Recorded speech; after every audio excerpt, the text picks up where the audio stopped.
International forum for promoting homeopathy द्वारा आयोजित इस दैनिक हिंदी वेबिनार श्रृंखला में मैं डॉक्टर नेहा कक्कड़ यहाँ पर उपस्थित सभी डॉक्टर्स का हार्दिक स्वागत करती हूँ। और आज का सेशन स्टार्ट करने से पहले हम अपनी रूटीन साइलेंट प्रेयर करेंगे।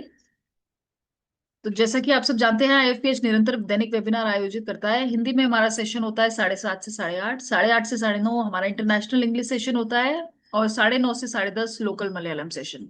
आज का हमारा सेशन 1105वां सेशन है। और हमारी जो गेस्ट स्पीकर हैं वे हैं डॉक्टर तुलिका शिखा। डॉक्टर तुलिका का मैं बहुत बहुत हार्दिक स्वागत करती हूँ आईएफपीएच फोरम पे। डॉक्टर तुलिका अ, अभी फिलहाल J Jalaram homeopathic medical college Morva Rena में फोरेंसिक मेडिसिन एंड टॉक्सिकोलॉजी विभाग विभाग में असिस्टेंट प्रोफेसर के पद पे कार्यरत है। और होम्योपैथिक चिकित्सा शिक्षा क्षेत्र में सक्रिय भूमिका निभाते हुए विद्यार्थियों को फोरेंसिक विज्ञान एवं विश्व विज्ञान के महत्वपूर्ण विषयों का गहन ज्ञान प्रदान कर रही हैं। और इनका एक जो तरीका है पढ़ाने का, वो एक व्यवहारिक दृष्टिकोण है, वैज्ञानिक दृष्टिकोण है। तो इसी टॉपिक और उसमें आगे बढ़ते हुए आज का जो इनका टॉपिक है वो है enuresis on it's homeopathic management. Enuresis यानी कि बच्चों में जो बेड वेटिंग होती है, उसके ऊपर डॉक्टर तुलिका आज अपना सेशन देंगी। तो डॉक्टर तुलिका, बहुत बहुत स्वागत है और आप अपना स्टार्ट कर सकते हैं। Thank you so much for the generous welcome and let's start.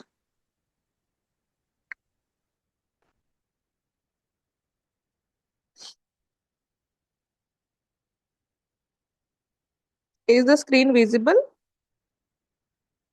Yes. Okay. तो आज का हमारा टॉपिक है एन्यूरेसिस। और एन्यूरेसिस की अगर हम बात करें तो ये एक बहुत ही मिसअंडरस्टूड टॉपिक है कि बहुत सारे लोग इस चीज को एग्जैक्टली समझ नहीं पाते हैं कि हाँ एन्यूरेसिस हम कब डायग्नोस करेंगे। जैसे अभी इजिली आजकल अगर आप देखें तो लोग फ्रीक्वेंटली बोल रहे थे कि मुझे ट्रॉमा हो रहा है, I am depressed, I am not feeling well, या फिर I feel very those clinical term जो हम बहुत इजिली यूज कर ले रहे हैं, पर उसका एक प्रॉपर मेडिकल डेफिनेशन है। ठीक है, उस डेफिनेशन के बाउंडेशन में अगर आप आते हो तब हम उस चीज को एक्सेप्ट करेंगे। तो उसी तरीके के एन्यूरेसिस एक ऐसा टॉपिक है जो कि बहुत ही मिसअंडरस्टूड टॉपिक है कि हम किस चीज को बेड वेटिंग में काउंट करें, किस चीज को बेड वेटिंग में काउंट ना करें। ठीक है, तो लेट्स स्टार्ट, हम शुरू करेंगे। एन्यूरेसिस है क्या? Enuresis is defined as normal nearly complete evacuation of bladder at a wrong place and time at least twice a month after 5 years of age. इस मेडिकल डेफिनेशन के अकॉर्डिंग एन्यूरेसिस है क्या? किसी भी गलत जगह पर, गलत जगह का मतलब है जब भी हम किसी भी तरीके से यूरिन वॉइड करते हैं या ब्लैडर एम्प्टी करते हैं, वो हम उसके लिए वॉशरूम यूज करते हैं। उस वॉशरूम के बजाय हम किसी भी गलत जगह या गलत समय पर, जिस जगह हम अपना ब्लैडर खाली करें, 5 साल के बच्चे की उम्र क्रॉस करने के बाद, अगर 5 साल का बच्चा है, उसको सभी तरीके से समझाने के बाद भी वो महीने में, एटलीस्ट महीने में 2 बार गलत जगह पे अगर ब्लैडर एम्प्टी कर रहा है, वो यूरिन पास कर रहा है, तो उसको हम एन्यूरेसिस में काउंट करते हैं। ठीक है, अब type of enuresis, basically 2 type के एन्यूरेसिस होते हैं। पहला क्या है? Primary enuresis, when the child has never been dry. When the child has never been dry का मतलब है कि उसकी शुरू से, हमेशा से ये आदत रही कि उसने डेली बेड गीला किया ही किया है, वो कभी सूखा रहा ही नहीं। ऐसा कभी नहीं हुआ कि हाँ आज उसने नहीं करा या परसों नहीं करा। ये जनरली होता क्यों है? तो अगर मैं इस चीज का आपको एक सिंपल सा साइकोलॉजिकल रीजन समझाऊं तो वो ये है कि अभी जैसे छोटे बच्चे हैं, पहले हमारे जमाने में या जब हम छोटे थे तो डायपर जैसी चीजों का चलन नहीं था। बहुत से लोग जानते भी नहीं थे कि डायपर क्या होता है। जब से ये डायपर आया तो बच्चों को, क्योंकि बाहर ले जाना है, फ्रीक्वेंटली अगर कहीं हम बाहर लेके जा रहे हैं तो हम उनको डायपर में रखते हैं कि कहाँ बार बार सुसु कराते रहेंगे, कपड़े गंदे होंगे, कितने कपड़े साफ करेंगे, इसलिए हम उनको डायपर में डाल देते हैं। तो अब बच्चे को ये सेंस डेवलप ही नहीं करता है कि हाँ, हमको अगर वॉशरूम आया है या मुझे बाथरूम जाना है, तो मैं अपने घर पे पेरेंट्स को या किसी को बताऊं कि मुझे बाथरूम जाए, तब वो मुझे बाथरूम में ले जाएंगे और मुझे यूरिन करवा के ले आएंगे या मुझे ब्लैडर इवैक्यूएट करा के ले आएंगे। वो पता नहीं कर पाता क्योंकि वो एक डायपर में रहने की उसकी आदत होगी, तो उसके वो सेंस ही डेवलप नहीं करता। तो उसका वो सेंस चलता रहता है कि I am still in diaper, और इसीलिए वो जनरली 5 साल के बाद, ये प्राइमरी में जनरली ये चीज होती है कि बच्चा कभी भी गीला रहा ही नहीं, हमेशा बेड वेटिंग करता ही रहता है। सेकेंडरी एन्यूरेसिस क्या है? जब बच्चा बेड वेटिंग शुरू हुई थी, ठीक है, फिर बीच में एक 6 महीने का गैप पीरियड आया। सेकेंडरी एन्यूरेसिस में हम ये चीज काउंट करेंगे जब बच्चे की बेड वेटिंग हमेशा से चल रही थी 6 महीने तक। तो जैसे वो आपके पास, मैं आपको एक केस के तरीके से समझाऊं कि माँ बाप बच्चे को लेके आए कि डॉक्टर साहब पहले करता था, पहले इसको थी दिक्कत, फिर हमने बहुत देखा कि अपने आप बंद हो गया, तो हमें लगा सही हो गया। अब 6-7 महीने बीत गए, साल भर बीत गया, 6 महीने के बाद देखे ना, ये वापस से ये शुरू हो गई है इसको ये दिक्कत, वापस से रात को बिस्तर गीला कर देता है। तो उसको हम सेकेंडरी एन्यूरेसिस में काउंट करेंगे जब बच्चा बिस्तर 6 महीने के ड्राई पीरियड के बाद, 6 महीने तक उसने कभी बेड गीला नहीं किया, 6 महीने के बाद सडनली उसने वापस से बेड गीला करना शुरू कर दिया, तो उसको हम सेकेंडरी एन्यूरेसिस में काउंट करें। ठीक है, एन्यूरेसिस का कॉज क्या है? What causes enuresis? क्योंकि हम होम्योपैथी पॉइंट ऑफ व्यू से देख रहे हैं, तो हमें होम्योपैथी में ये हर किसी को पढ़ाया जाता है कि पुट बिहाइंड द कॉज, अपने आप को रीजन के पीछे, कारण के पीछे अपने आप को लगाओ कि ये हो क्यों रहा है, ऐसा हो क्यों रहा है। तो 95% जो केस है वो ब्लैडर कंट्रोल मैकेनिज्म का डिले होने की वजह से। जैसा मैंने अभी आपको कहा कि हाँ, हमने डायपर की आदत डाल दी। अब डायपर की आदत डाल दी तो बच्चे को ये पता ही नहीं है, उसको बताया ही नहीं कि हाँ बेटा, जब आप भी आपको लगे ऐसा कि अब मुझे सुसु आई है, तो आप मम्मी को या पापा को या घर में आसपास कोई भी बड़ा जो है उसको आप बोलो कि मुझे वॉशरूम आया, वो आपको ले जाएंगे।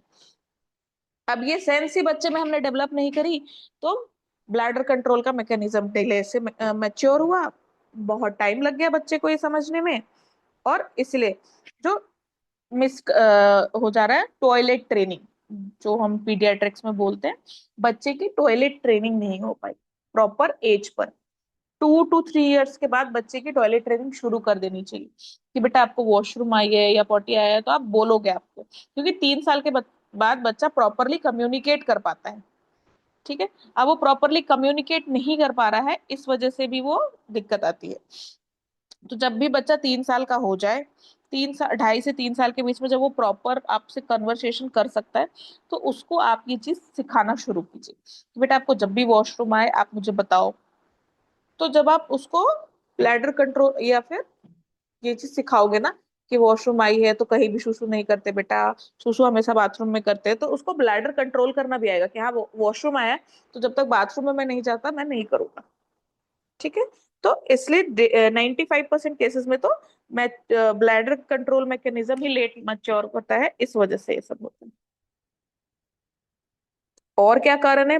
5% से भी कम कारण, 95% केसेस में तो आपका मैच्योर नहीं हुआ ब्लैडर में कंट्रोल मैकेनिज्म। 5% से भी कम केसेस क्या क्या आते हैं उसमें? पैथोलॉजिकल कॉजेस में क्या क्या आएगा? किसी तरीके का रीनल ट्रैक्ट में कोई ऑब्स्ट्रक्शन हो, किसी तरीके की रीनल आउटफ्लो में कोई दिक्कत है, यूरिनरी ट्रैक्ट का कोई इन्फेक्शन हो गया है बच्चे को किसी तरीके, क्योंकि देखिए 5 इयर्स की जो एज की हम बात कर रहे हैं, इस एज में बच्चा स्कूल जा रहा है, बहुत सारे बच्चों के बीच रह रहा है, वो बच्चे कॉमन वॉशरूम यूज कर रहे हैं, कॉमन वॉशरूम यूज करने की वजह से यूटीआई या फिर यूरिनरी ट्रैक्ट का इन्फेक्शन होना बहुत कॉमन बात है, छोटे बच्चों में ये चीज हो सकती है। उस वजह से कोई इन्फेक्शन लग गया, उसकी वजह से बच्चे ने शुरू कर दिया। ठीक है, या फिर किसी आउटफ्लो में, यूरिन आउटफ्लो में कोई तरीके का कोई ऑब्स्ट्रक्शन आ रहा है, उसके वजह से ये रीनल ट्रैक्ट के कॉजेस में आएगा। पैथोलॉजिकल कॉज, न्यूरोलॉजिकल कॉजेज, ये स्पाइना बाइफिडा आप कह सकते हो, एक कंजेनाइटल एनॉमली हो जाएगा आपको बाय बर्थ।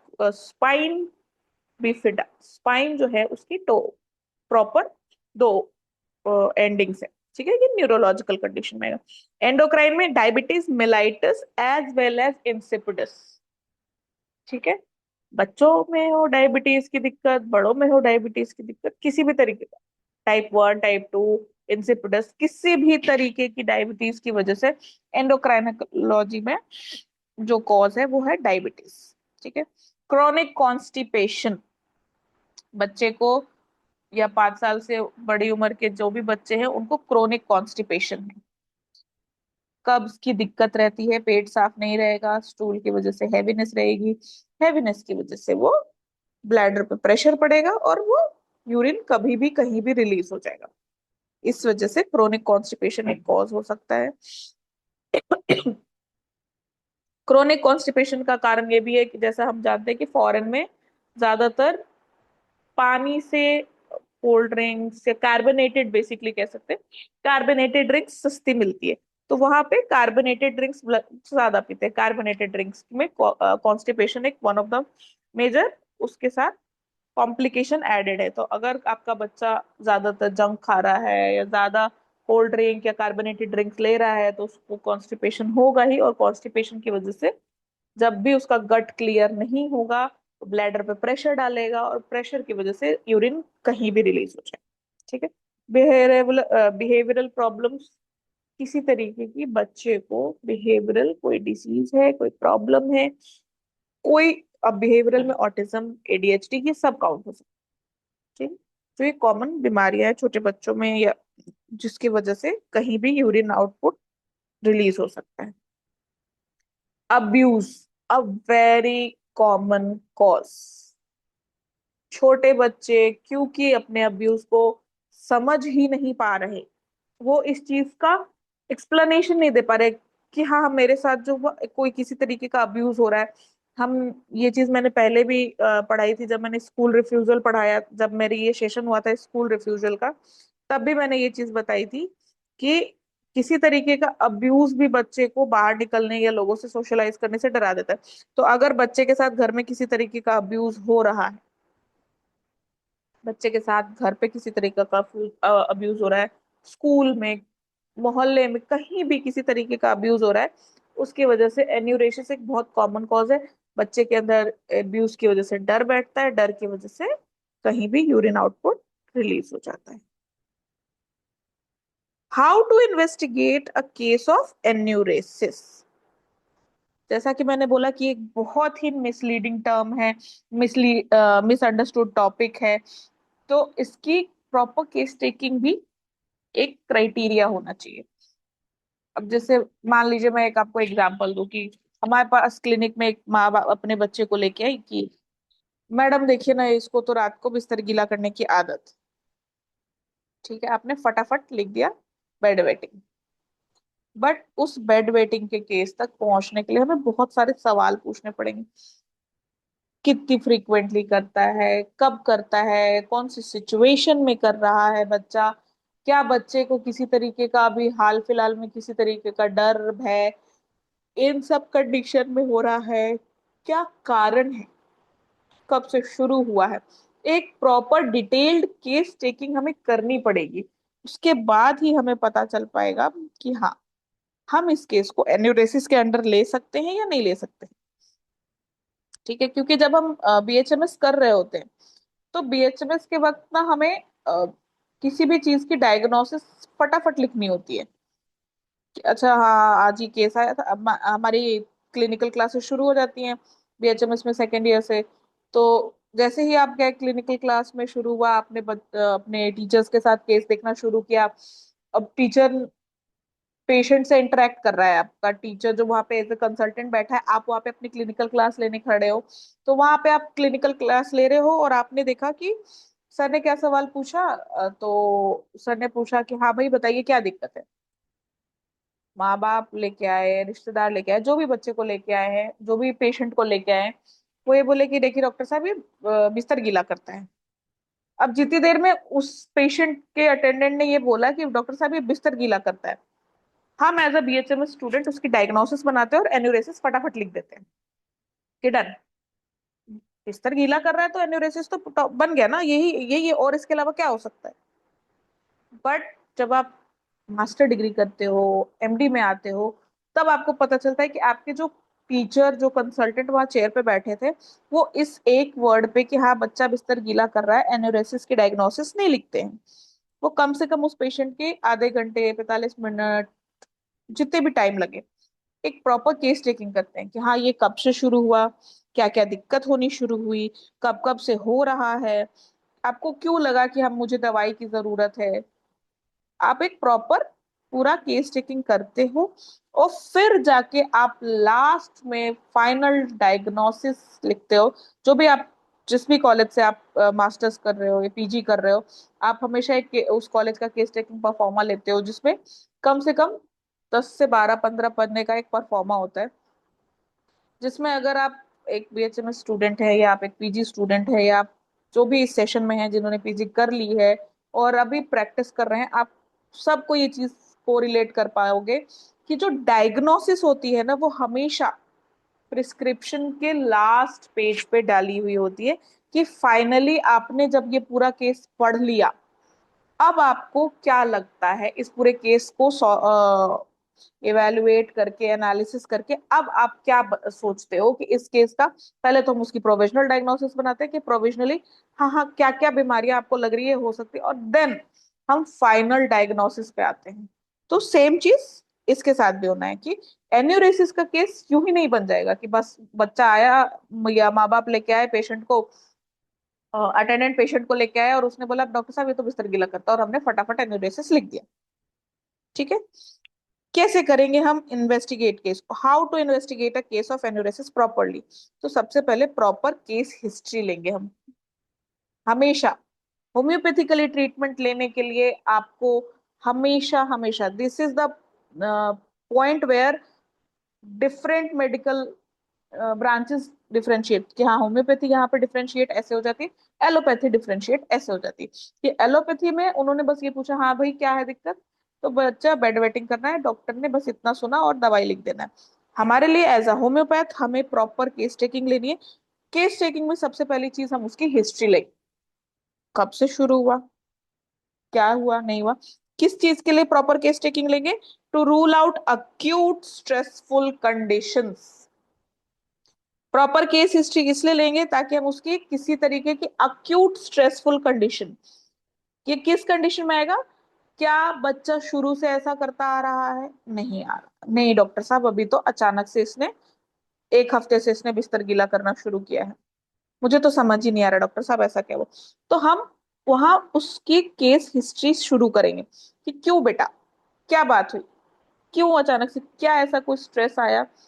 तो उसको रूल आउट करने के लिए पॉलीयूरिया, यानी फ्रिक्वेंटली बार बार यूरिनेट कर रहा है, and features of bladder irritability. ठीक है। प्रॉपर केस हिस्ट्री में क्या क्या लेंगे हम, कोई स्ट्रेसफुल अक्यूट स्ट्रेसफुल कंडीशन को रूल आउट करेंगे, पॉलीयूरिया बार बार कितनी बार जा रहा है, और फीचर्स ऑफ ब्लैडर इरिटेबिलिटी जैसे such as frequency and urgency. ठीक है। हम केस टेकिंग करते हैं तो हमेशा पूछते हैं कि आप डायरेक्ट पूछते हो पेशेंट से, पेशाब पेशाब लगता है, हाँ जी, कितनी बार जाते हो। ये है वो, जो फ्रीक्वेंसी और अर्जेंसी है, ये वो क्राइटेरिया, कितनी बार जाते हो, कितनी बार दिन में कितनी बार गए। अब ये कितनी बार इस चीज से भी रिलेटेड है कि आप जितना पानी पी रहे हो उतनी बार जा रहे हो, या आपके पानी पीने की क्वांटिटी कम है पर आपकी फ्रीक्वेंसी ज्यादा है, अर्जेंसी ज्यादा है। अर्जेंसी का मतलब बिल्कुल रोक नहीं पा रहे, कुछ ऐसा क्राइटेरिया, जैसे आप बताओ मैं आपको, जैसे आप ट्रेवल कर रहे हो, अब आप बस में हो, बस वाले ज्यादातर गाड़ी बस रोकते नहीं है रास्ते में। कुछ लोग होंगे जिनको और लोगों को भी वॉशरूम आया, यूरिन आया होगा, पर वो रोक के बैठे, होल्ड करके बैठे कि नहीं कोई बात नहीं, जब बस रुकेगी तब चले जाएंगे। और कुछ ऐसे लोग हैं जो होंगे कि नहीं भाई, हमसे तो बिल्कुल बर्दाश्त नहीं होगा, अभी वॉशरूम, अभी मुझे यूरिन ब्लैडर इवैक्यूएट करना है, अभी मुझे यूरिन लगी है, मुझे अभी के अभी वॉशरूम जाना है। That is urgency. और फ्रीक्वेंसी मतलब दिन में कितनी बार, और इसका कोरिलेशन हम करेंगे जितना पानी हम पी रहे हैं क्या उतना इवैक्यूएट कर रहे हैं। ठीक है। प्रॉपर केस टेकिंग में। ठीक है। नेक्स्ट है फिजिकल एग्जामिनेशन करेंगे। जो मैंने अभी आपको बताया था, स्पाइना बैफिडा के केसेस में हो सकता है कि आपको एन्यूरेसिस दिखने को मिले। तो हम फिजिकल एग्जामिनेशन इस चीज के लिए करेंगे ताकि उसमें हम देख सकें क्या बच्चे को स्पाइना बाइफिडा है, स्पाइना बाइफिडा की वजह से तो नहीं हो रहा है। ठीक है, फिजिकल एग्जामिनेशन में हम बस ये रूल आउट करने के लिए करेंगे, spinal anomalies. Now comes the part. Generally पहले जब बीएचएमएस हम पढ़ाते थे तो हमने हमेशा से ये चीज करी है कि हमने हमेशा ये सिखाया गया है कि जब भी आप कोई केस लो, एक प्रॉपर केस टेकिंग की जरूरत है, उसके अलावा आपको कोई टेस्ट कराने की जरूरत नहीं है होम्योपैथी में। That is absolutely a myth. आप हमेशा इन्वेस्टिगेशंस कराइए जब आपको नीडेड लग रहा है, क्योंकि आप इन्वेस्टिगेशन कराओगे तो आपको चार चीज रूल आउट होगी, तो आपको केस अच्छे से सॉल्व करने में, अच्छे से ट्रीट करने में हेल्प मिलेगी। और आप अगर अच्छा से केस ट्रीट कर दोगे तो आपका पेशेंट हमेशा आपका बन के रहेगा। ठीक है, तो इन्वेस्टिगेशंस क्या क्या एडवाइस करनी है हमेशा जब हम इम्यूनाइजेशन कराएं का केस हमें हमारे पास आएगा, तो आप यूरिन एनालिसिस कराओगे। किस लिए? यूरिन एनालिसिस में क्या आएगा? रूटीन, कल्चर, ये सब चीजें। ठीक है, रूटीन एनालिसिस क्यों कराएंगे? इन्फेक्शंस रूल आउट करने के लिए। जो मैंने अभी बताया कि यूटीआई है, स्कूल्स में कॉमन वॉशरूम यूज हो रहे हैं, उससे यूटीआई का खतरा बना रहता है। प्रोटीन यूरिया, यानी कि यूरिन में प्रोटीन कितना बाहर निकल रहा है। एक सर्टेन अमाउंट है जो कि ठीक है, बट क्या है उससे ज्यादा? ग्लाइकोज यूरिया, यानी कि यूरिन के साथ साथ ग्लूकोज शुगर अमाउंट भी बाहर निकल रहा है क्या, ये एनालिसिस करना है। ठीक है, नेक्स्ट है यूरिन कल्चर। कल्चर कराएंगे, यूरिन रूटीन कराएंगे। यूरिन रूटीन में पस सेल्स, ग्लाइकोस यूरिया, प्रोटीन यूरिया, ये सब कुछ आ जाएगा। कल्चर कराएंगे तो हमको बेसिकली इन्फेक्शन के लिए कराना है, इन्फेक्शन के लिए कराना है। और कौन सा पर्टिकुलर फैमिली ऑफ बैक्टीरिया जो है उसकी रूल आउट करना है कि कौन सी पर्टिकुलर फैमिली ऑफ बैक्टीरिया है जो कि अफेक्ट कर रहा है, ताकि हमको उसको ट्रीट करने में बेटर हो सके। अल्ट्रासोनोग्राफी कराएंगे सस्पेक्टेड यूरोलॉजिकल डिसफंक्शंस के लिए। ठीक है, किसी तरीके का यूरोलॉजी पूरी पूरी तरीके से, किडनी से लेके ब्लैडर से लेके यूरेटर से लेके, तो सोनोग्राफी में ब्लैडर तक आपको सारे इंडिकेशंस मिलेंगे कि हाँ कोई किसी तरीके का डिसफंक्शन तो नहीं है। ठीक है, जैसे मैं आपको एक केस बताऊं, बहुत दिन तक हमारे पास एक पेशेंट आते थे, वो बहुत टाइम तक बताया कि मुझे यूरिन पास करने में बहुत जलन हो रही है, दर्द हो रहा है, ये है, बहुत तरीके की परेशानियां हैं, मुझे बहुत दर्द हो रहा है। उन्होंने कभी भी आज तक सोनोग्राफी नहीं कराई थी और हमेशा यही सोच के चल रहे थे कि पथरी होगा, पथरी की वजह से ये हो रहा है, पथरी होगा, पथरी की वजह से ये होगा। जब उन्होंने स्कैन कराया तो उसमें हॉर्शू किडनी किडनी निकली, उसकी वजह से उनके कॉम्प्लिकेशंस थे, किडनी का फंक्शन जो है वो हैम्पर हो गया था। तो ये सब चीजें रूल आउट करने के लिए हमें एक बार सोनोग्राफी करा लेनी चाहिए कि बच्चा अगर बेड वेटिंग कर रहा है तो किडनी में या ब्लैडर में किसी तरीके का कोई प्रॉब्लम, फंक्शन में कोई है तो नहीं, किसी तरीके का कोई एनॉमली तो नहीं स्ट्रक्चरली। एमसीयू यानी मिक्चुरेटिंग सिस्टोयूरेथ्रोग्राम। ठीक है, किस ये उन पेशेंट्स में कराना है जिसमें न्यूरोलॉजिकल डिसफंक्शन होगा। ठीक है, मिक्चुरेटिंग ये यूरेथ्रोग्राम इसलिए कराया जाता है कि न्यूरोलॉजिकल अगर मैं आपको ये चीज बताऊं, ये चीज समझाऊं, तो ये ऐसा है कि कॉमन, अगर हम यहाँ अगर बात करें तो हम सब डॉक्टर्स हैं, तो हम ये चीज जानते हैं कि our CNS is controlling our whole body and our every system is controlled by CNS. तो अगर सीएनएस यानी या फिर ब्रेन न्यूरोलॉजिकल किसी तरीके का कोई डिसफंक्शन होगा तो बाकी किसी भी ऑर्गन में डिसफंक्शन, उसका फंक्शन अफेक्ट हो सकता है। तो किसी भी तरीके के न्यूरोलॉजिकल डिसफंक्शन को रूल आउट करने के लिए हमें मिक्चुरेटिंग सिस्टोयूरेथ्रोग्राम कराना चाहिए। ठीक है, अब आती है मैनेजमेंट की बारी, ये कंजर्वेटिव मैनेजमेंट। ठीक है, कि मैनेज करना कैसे है। सब कुछ हो गया, पेशेंट आया आपके पास, आपने प्रॉपर केस टेकिंग करी, अपना पूरा एफर्ट डाला, सारा केस को सॉर्ट आउट किया, आपने पेशेंट को, अटेंडेंट को समझाया कि हाँ ठीक है ये बेड वेटिंग की ही दिक्कत है। अब बेड वेटिंग की दिक्कत आपके पास आ गई तो अब आप उस केस को सॉल्व तो मेडिसिन से करोगे या कैसे करोगे, मैनेज कैसे करना है उस केस को, आपका अप्रोच टू द केस क्या होना चाहिए। ठीक है, The case where is no organic cause is identified can be managed conservatively. ठीक है, जैसा कि हमने अभी बताया कि 95% केसेस में bladder mechanism, bladder control mechanism ही डेवलप नहीं कर रहा, वो डिलेड है। उसी तरीके सारी जांचें करा ली आपने, सभी तरीके के टेस्ट करा लिए, सब रूल आउट हो गया कि इसको किसी तरीके का स्ट्रक्चरल, फंक्शनल, न्यूरोलॉजिकल कोई डिसऑर्डर नहीं है, किसी तरीके की कोई बीमारी नहीं है, फिर भी ये बेड वेटिंग कर रहा है।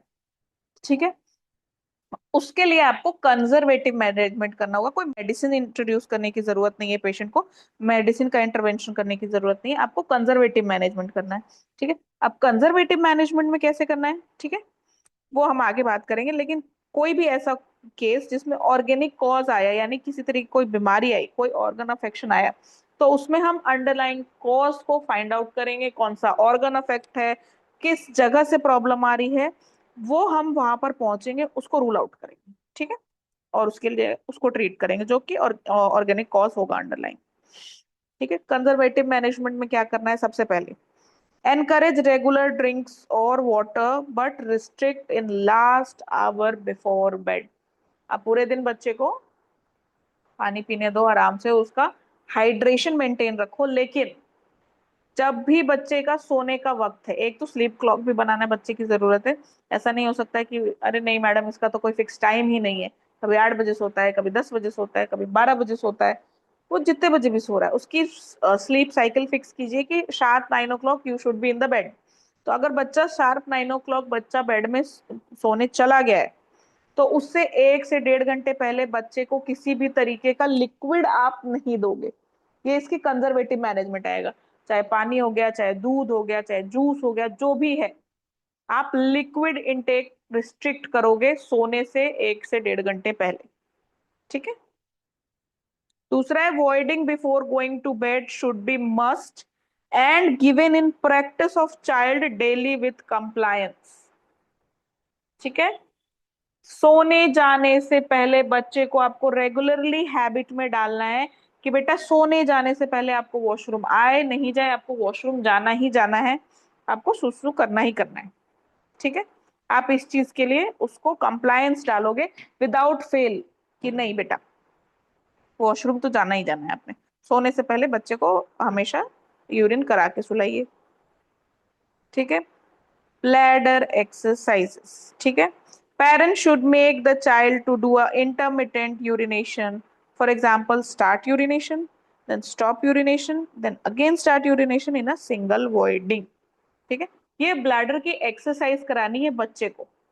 कैसे कराना है, चल आप बच्चे को बाथरूम में लेके जाओगे, आप बोलोगे चलो अब आप सुसु करो, बच्चे ने सुसु करना शुरू किया, अब आप बच्चों को बोलोगे होल्ड करो, रोको यूरिन, देन आप फिर बोलोगे बच्चे को कि रिलीज करो।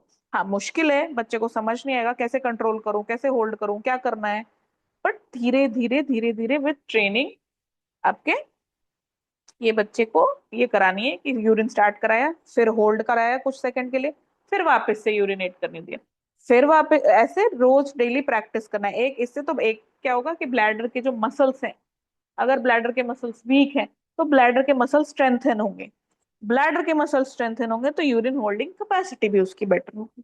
ठीक है, तो आपको ये ब्लैडर की एक्सरसाइज करानी है daily without fail.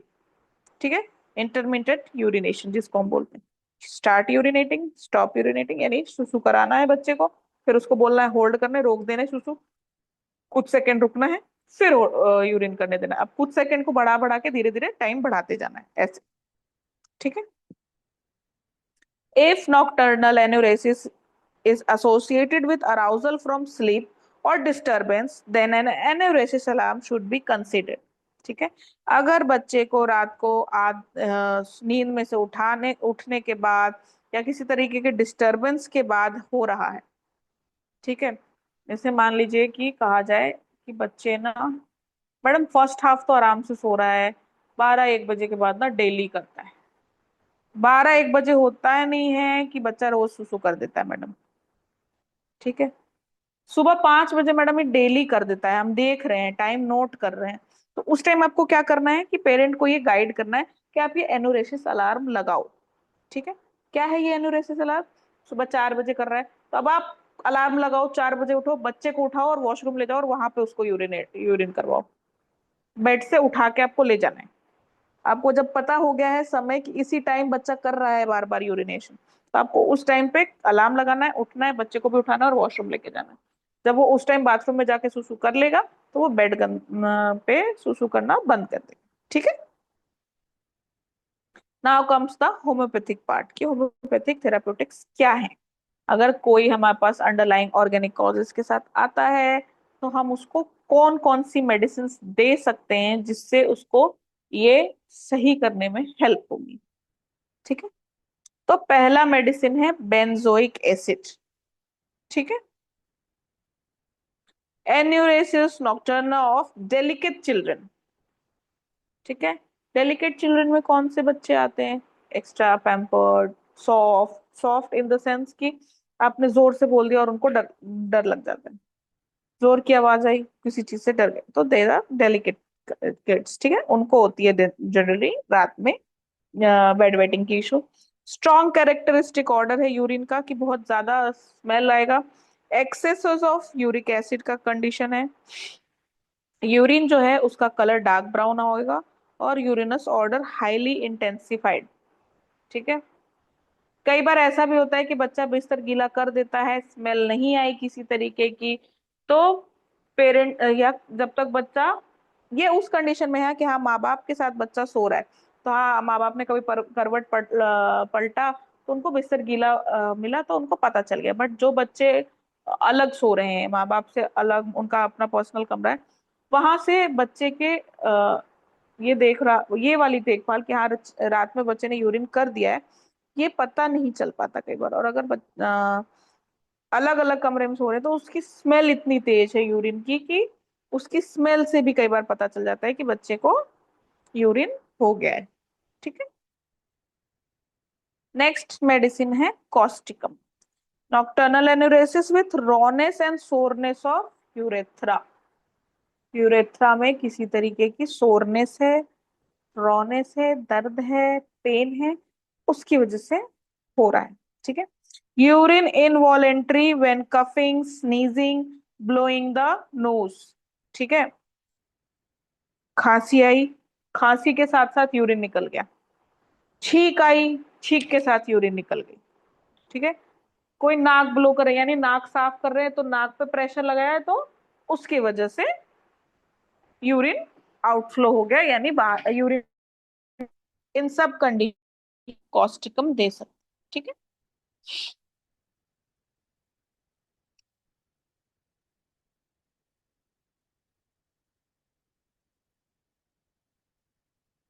Next medicine जो है वो है इक्विसेटम हाइमेला। ठीक है। नॉक्टर्नल एनुरेसिस है इसमें। सिम्टम्स क्या क्या आएंगे? Profuse watery urine where habit is the only ascertainable cause. ठीक है। इक्विसेटम में क्या लिख रहा है कि एक तो नॉक्टर्नल एनुरेसिस है, दिन और रात दोनों में ही हो रहा है, डायूरेना है। एन्यूरेसिस डायूरेना एट नॉक्टर्ना मतलब दिन और रात दोनों ही टाइम। ठीक है। बच्चा बिस्तर गीला कर रहा है कभी भी, दोनों ही टाइम बिस्तर गीला कर रहा है। दूसरा प्रोफ्यूज वाटरी यूरिन, बहुत ज्यादा वाटरी यूरिन है, पानी की क्वांटिटी बहुत ज्यादा है। ठीक है। वो कहते हैं ना कि इतने छोटे से ब्लैडर में से इतना यूरिन, वो वाली बात है कि बहुत ज्यादा पानी निकल रहा है यूरिन के साथ साथ। और इसका एक और एकमात्र कारण है हैबिट। ठीक है। कि बच्चे को आदत नहीं पड़ी है, बच्चे को हैबिट नहीं लगाई है बाथरूम की, तो वो कहीं भी यूरिन कर दे रहा है। ठीक है। Frequent and intolerable urging to urinate. ठीक है। With severe pain at close of urination. ठीक है। अगर हम आप इसके लिए मैं इस लाइन को समझाना चाहूँ तो आपने एलोस में पढ़ा होगा कि एलोस का डायरिया ऐसा होता है कि पेशेंट रेजिस्ट ही नहीं कर पा रहा, चाहे तो भी उसको रेजिस्ट नहीं कर पा रहा, the person rushes to the washroom. वही सेम चीज यहाँ पर है कि एक तो बार बार यूरिनेशन हो रही है। ठीक है। और इनटॉलरेबल मतलब कंट्रोल ही नहीं कर सकता है, जाना है तो जाना इमीडिएट, 2 सेकंड भी नहीं रुक सकता है वो, उठेगा और भागेगा। ठीक है।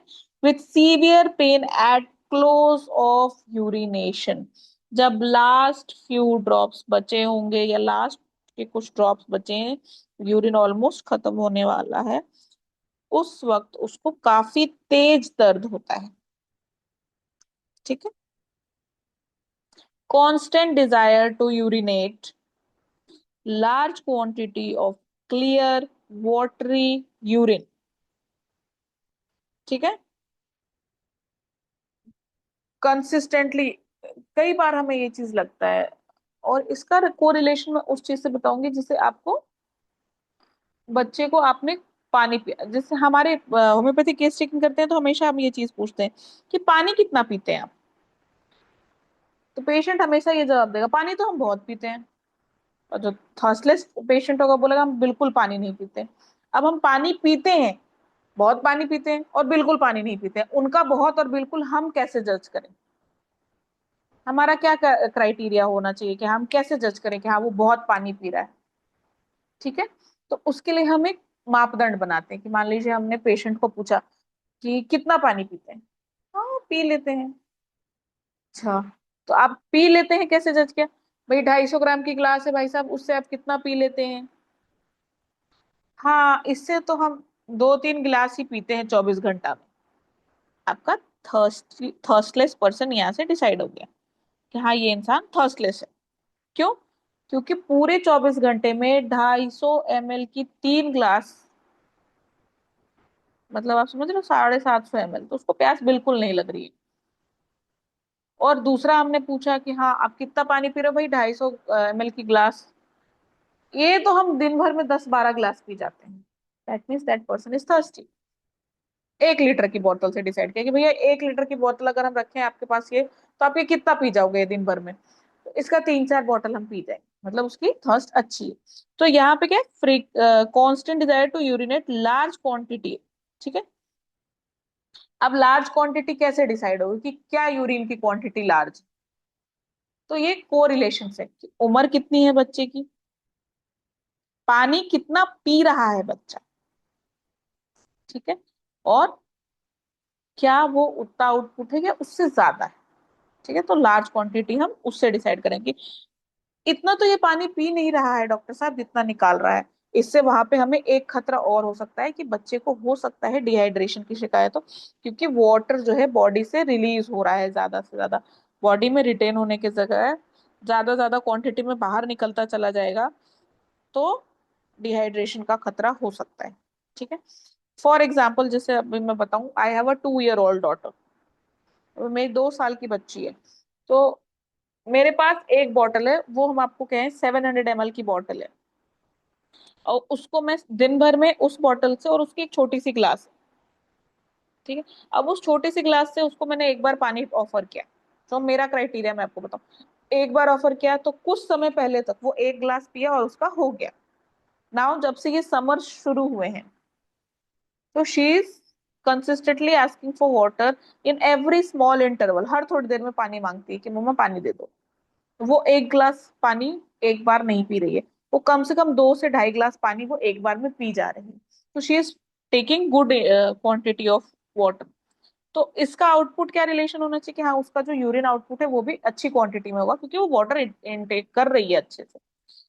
हाँ इसके कोरिलेशन में होने चाहिए, जैसे गर्मी बहुत है, पसीने से भी वाटर बॉडी से रिलीज हो रहा है, तो कितना क्वांटिटी पिया और कितना निकाला, वो आप लार्ज क्वांटिटी उससे डिसाइड करोगे। ठीक है। क्लीन क्लियर वाटरी यूरिन है। क्लियर वाटरी यूरिन का मतलब जो वाटर आप ग्लास में रखो उस कंसिस्टेंसी, उस कलर और उस अपीयरेंस का यूरिन है। ठीक है। Without any kind of problem. ठीक है। Sharp burning cutting pain in urethra while urinating. ठीक है। जलन और अ, कटने जैसा, किसी चीज, कोई चीज कट जाए, हाथ कट जाए, उसके बाद जो पेन होता है ना, उस तरीके का पेन हो रहा है। बर्निंग पेन हो रहा है, शार्प शार्प बर्निंग पेन, मतलब सडनली एकदम शूट करके पेन हुआ, और जलन हुआ और दर्द हो रहा है यूरेथ्रा में यूरिन करते वक्त ही। ठीक है। अब इसका एक कोरिलेशन क्या हो सकता है कि बच्चा डर रहा है यूरिन करने से, कि करने जाऊंगा तो मुझे तो जलन होगी, दर्द होगा, तो बच्चा यूरिन करता ही नहीं है दिन में। अब वो नींद में गया, उसको दर्द या कुछ फील नहीं हो रहा है, क्योंकि वो स्लीप है, सबकॉन्शियस या अनकॉन्शियस स्टेट में, सबकॉन्शियस स्टेट में, स्लीप इज सबकॉन्शियस स्टेट, तो वो सबकॉन्शियस स्टेट में सोया है, उस टाइम रिलीज कर रहा है यूरिन। तो इस वजह से भी वो कई बार बच्चा बेड वेटिंग करता है। नेक्स्ट मेडिसिन क्या है? क्रियोसोटम। और ये तो हमने यूटीआई में, हम एज अ होम्योपैथ हम यूटीआई में ये चीज, ये मेडिसिन बहुत फ्रीक्वेंटली प्रिस्क्राइब करते हैं। क्रियोजोट, बर्निंग हो रही है, जलन हो रहा है, क्रियोजोट लिख दो। ठीक है। तो enuresis in the first part of night. First part of night का मतलब क्या? पूरी रात। पूरी रात हम कैसे जज करेंगे बच्चे का? तो फर्स्ट पार्ट ऑफ नाइट यानी 12, रात के 12 बजे से पहले। ठीक है। रात के 12 बजे से पहले बच्चा यूरिन बेड पे कर दे रहा है। देखिए डॉक्टर साहब, 8-9 बजे तो सुलाए थे इसको, अब उसे वो लेना देना नहीं है कि हाँ 8-9 बजे सुलाए थे, अगर वो 10 बजे भी सो रहा है तो 12 बजे से पहले पहले वो बेड गीला कर देता है। ठीक है। बिस्तर गीला कर दे रहा है 12 बजे से पहले पहले। अब यहाँ पे हमने देखिए, वो जो हमने कंजर्वेटिव मैनेजमेंट पढ़ाया था, वो मदद करेगा कि आपको एक एन्यूरेसिस अलार्म सेट करना है, कि बच्चा 12 बजे से पहले पहले कर दे रहा है यूरिनेशन, तो हम उठें और 12 बजे से पहले पहले एक बार बच्चे को वॉशरूम ले जाके यूरिन रिलीज करा दें। ठीक है। नहीं कर पा रहे हैं तो उसके बाद भी ये चीज हो रही है, तो आप क्रियोसोट डेफिनेटली प्रिस्क्राइब कर सकते हो। Can not get out of bed quick enough during first sleep. ठीक है।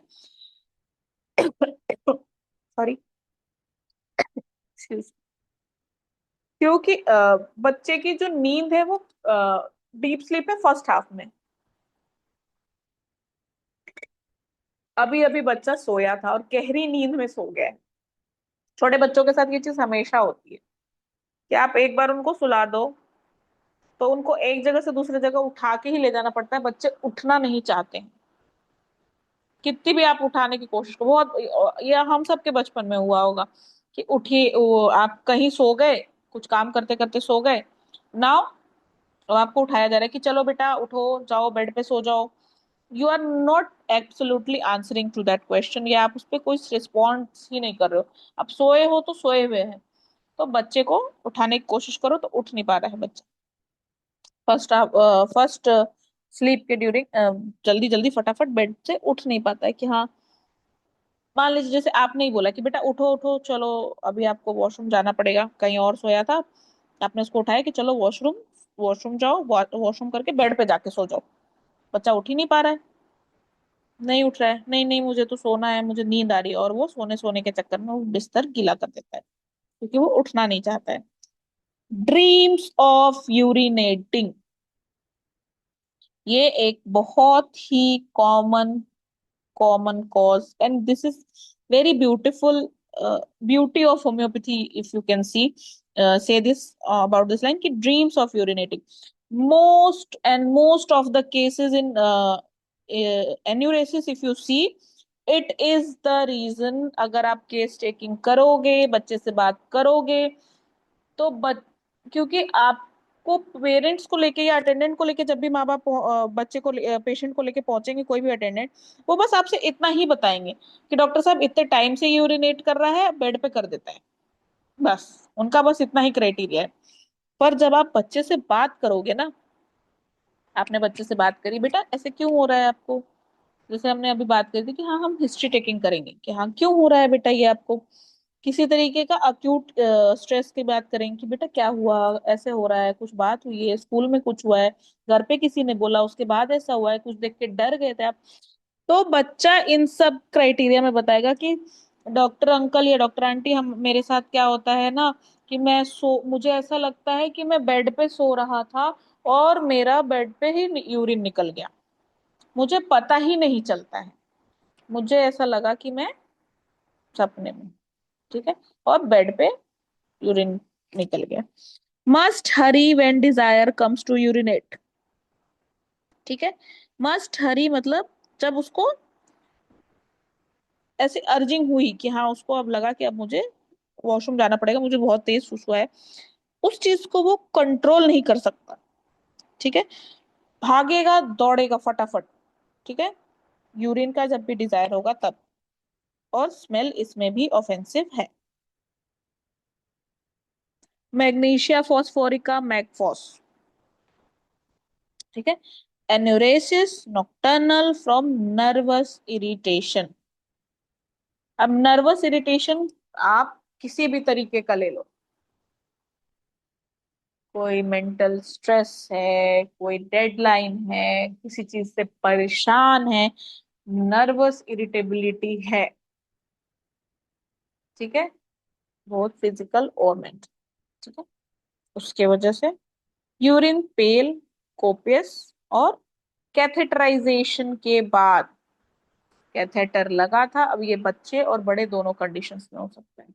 ठीक है, बेड वेटिंग का इशू दोनों ही क्राइटेरिया में हो सकता है। डिफाइंड आप नहीं कर सकते इस चीज को कि सिर्फ बच्चे के साथ ही हो रहा है। ठीक है, तो उसमें है क्या, कैथेटराइजेशन, किसी तरीके की सर्जरी हुई थी, कोई बीमारी थी तो या बेड रिडन था पर्सन, तो अब उसको कैथेटर लगा हुआ था।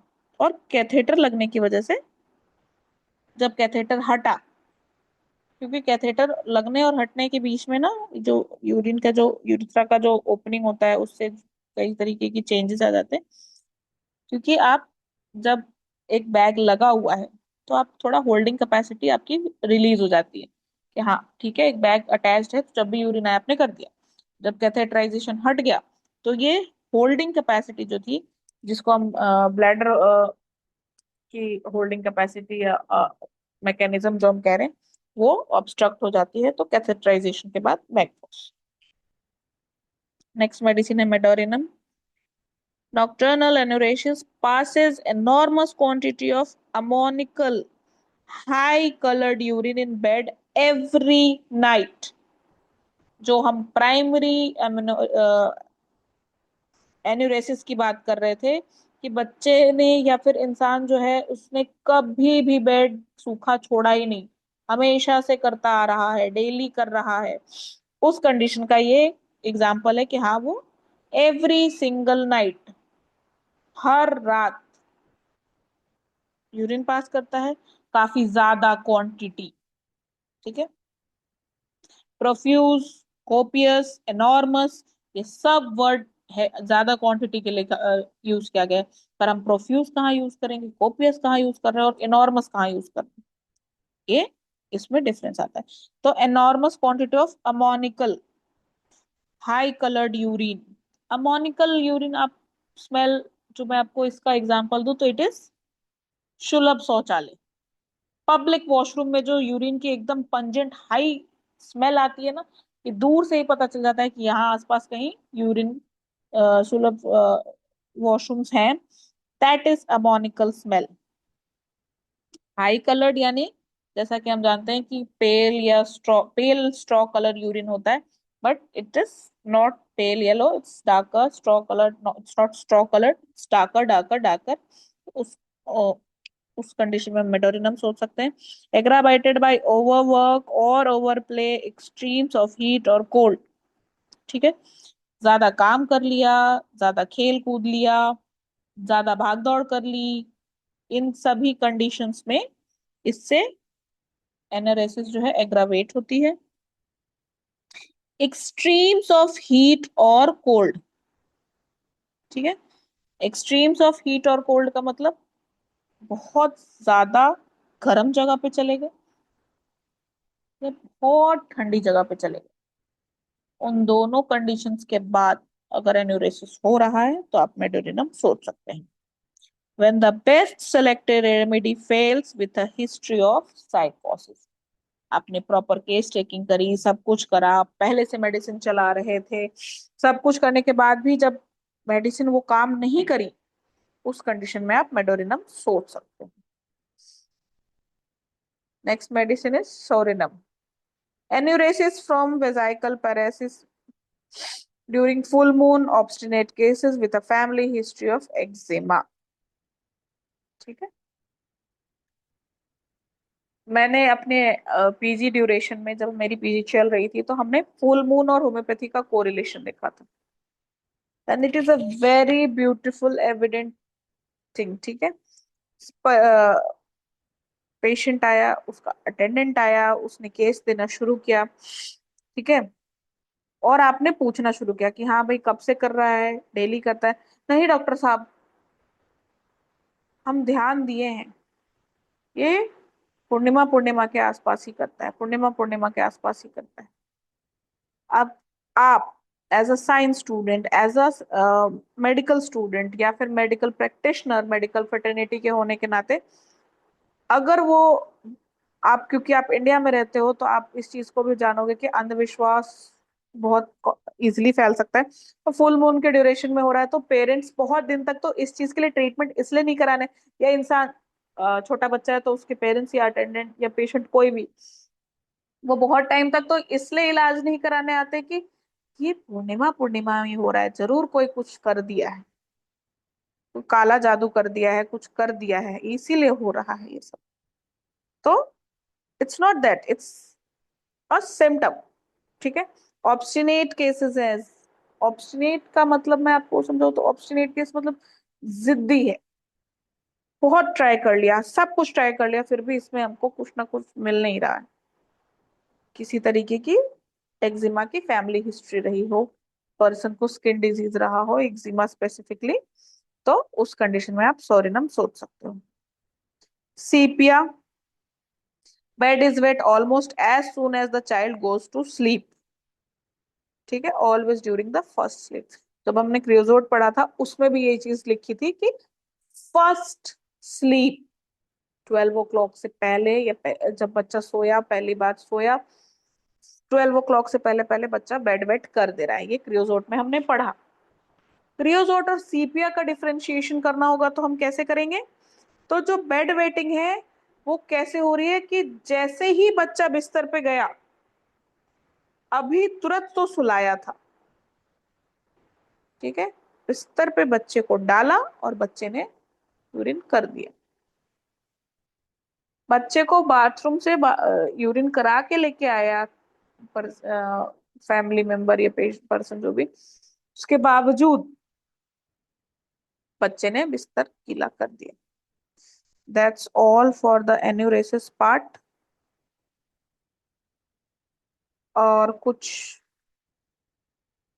जो मैं शेयर करना चाहूंगी वो ये चाहूंगी कि एन्यूरेसिस जो है वो इट्स नॉट कन्फाइंड कि आप सिर्फ और सिर्फ बच्चे तक ही कन्फाइंड है, बड़ों के साथ भी हो सकता है, अ- और बुजुर्गों के साथ भी हो सकता है। तो बुजुर्गों के साथ तो ये है कि उनकी ब्लैडर वीक हो गई है, और भी कई तरीके की चीजें हैं जो उनके साथ को एग्जिस्ट कर रही है एज अकॉर्डिंगली, इस वजह से हो रहा है।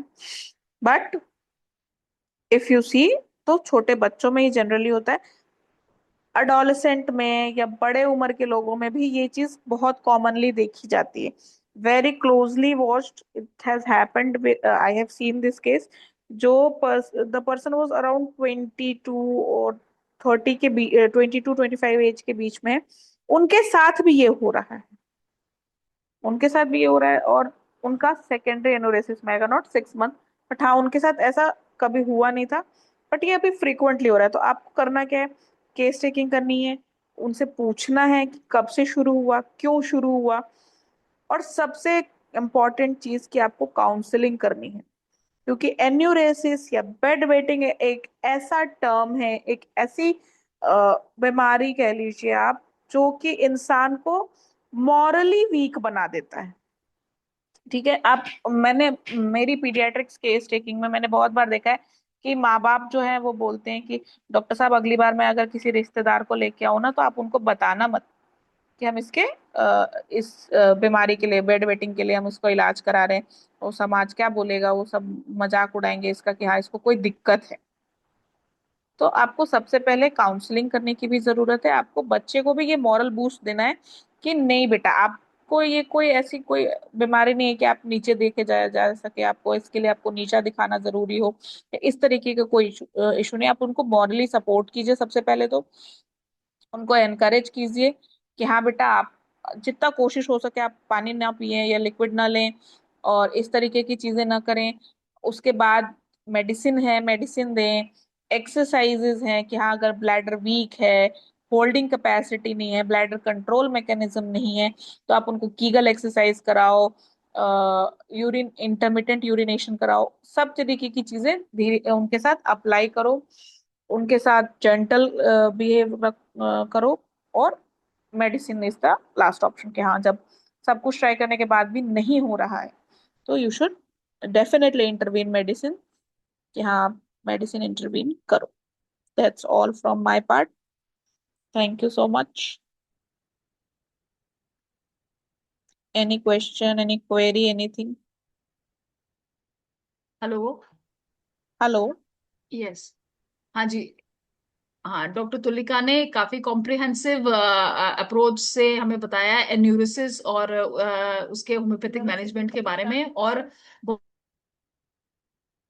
सारी बातें ऐसी बताई जो प्रैक्टिकल टिप्स हमें यूज करने चाहिए एज डॉक्टर्स।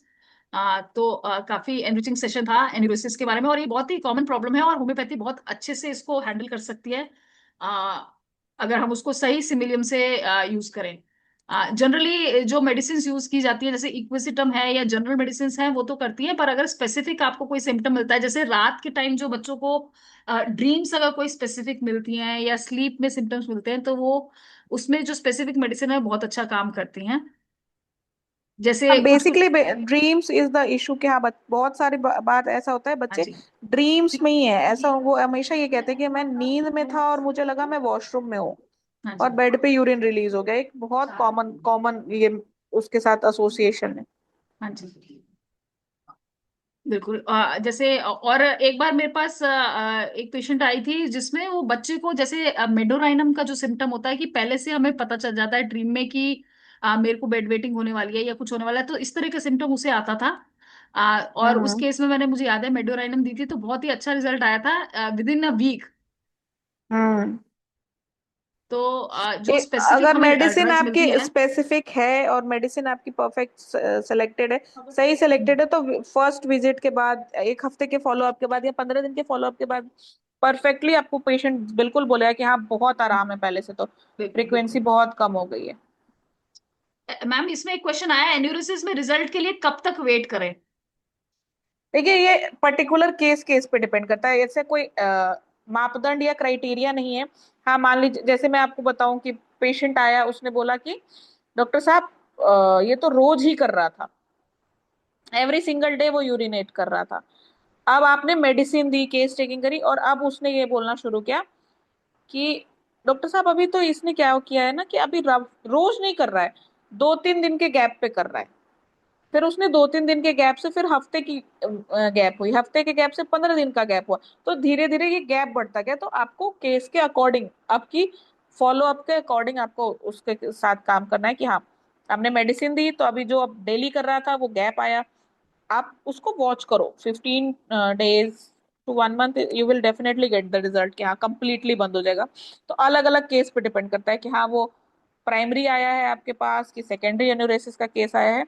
सेकेंडरी एनुरेसिस का केस काफी जल्दी रिजल्ट देता है, प्राइमरी में थोड़ा ये फ्रीक्वेंसी लेट जाएगी कि हाँ वो गैप्स आएंगे और फिर धीरे धीरे वो बंद हो जाएगा।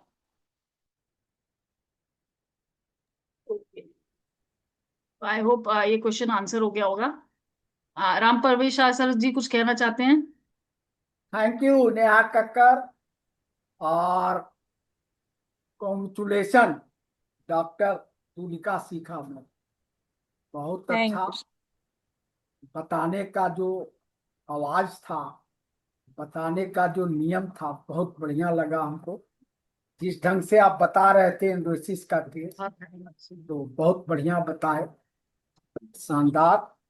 असल बात है कि एंडोसिस का केस तो हमेशा होम्योपैथिक डॉक्टर के पास आता है, चाइल्ड से लेके एडल्ट तक भी आता है। तो हम हम्म। तो ज्यादा करके कास्टिकम, इकुजेटम, हाइलम, मेडोनम भी देते हैं।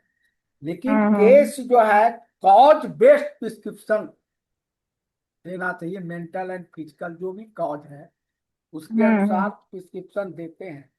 और उसको हम्म म्याग्मेटिक बैकग्राउंड भी देखना, यानी हम्म सिम्टम जो है, यदि मान लिया उसके पास कुछ ऐसा बहुत ज्यादा तिल है, बहुत ज्यादा मतलब ओवर ग्रोथ है, या और वो मेडोनियम देते हैं या हम्म सोडियम दिए, तो उस आधार पर जो है म्याग्मेटिक जो है डॉक्टर साहब बैकग्राउंड हमारा सोरा टाइम ओवर हो रहा है सर। सोरा साइकोसिस एंड डॉक्टर क्रोनिक परवेश केस सर नीड, सर।